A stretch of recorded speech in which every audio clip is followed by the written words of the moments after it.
With a devastating conflict to the north in Sudan showing no signs of abating, South Sudan again finds itself at a crossroads.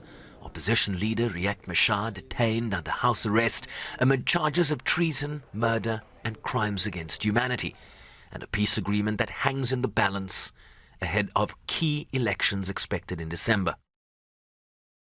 Remain concerned by recent unilateral initiatives to amend the agreement, including proposals to defer key outstanding tasks, such as the constitution-making process until after the elections.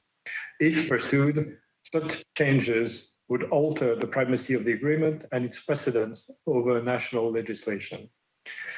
The Sudan People's Liberation Movement / Army and Opposition, or SPLM-AIO, as a principal signatory to the agreement, has indicated that it was not able to participate in these discussions in light of the ongoing legal proceedings involving First Vice President Riek Machar.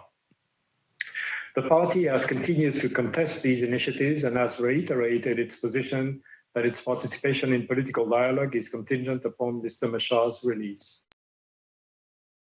The Secretary General's report on South Sudan points to an uptick in aerial bombardments and inflammatory rhetoric, with warnings that the country remained one of the most dangerous places in the world for humanitarian work, with 350 attacks recorded in 2025. Obstacles to delivering aid include attacks and looting of health, humanitarian and other facilities.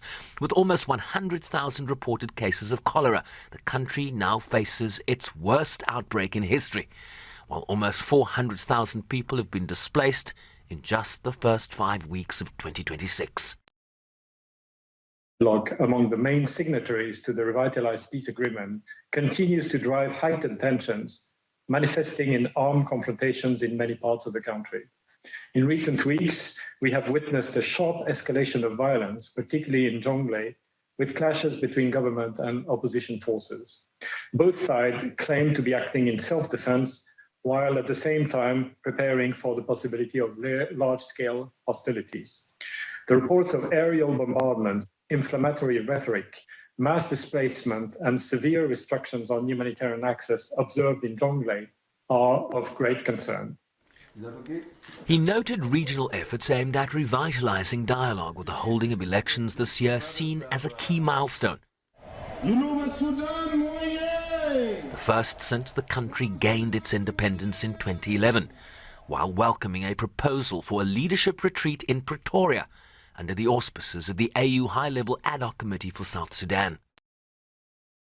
Of the above, the international community, including this council, must ensure that the South Sudanese political actors step back from this dangerous precipice, return to dialogue, and seek consensus on the way forward.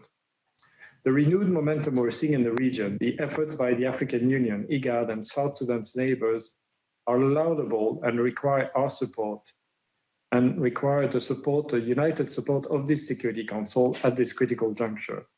A coordinated, strong approach by the international community will help ensure the integrity and supremacy of the Revitalized Agreement, and will eventually lead to the long overdue and successful implementation of its security arrangements and the holding of free, fair and inclusive national elections.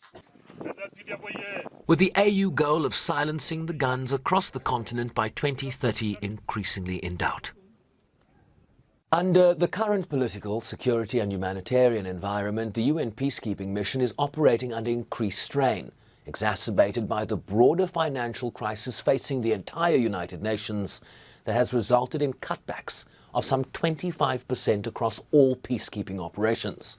As South Sudan again offers a highly volatile landscape in a region already devastated by conflict and human suffering, amplified by an entrenched political deadlock that is rendering the peace framework increasingly untenable.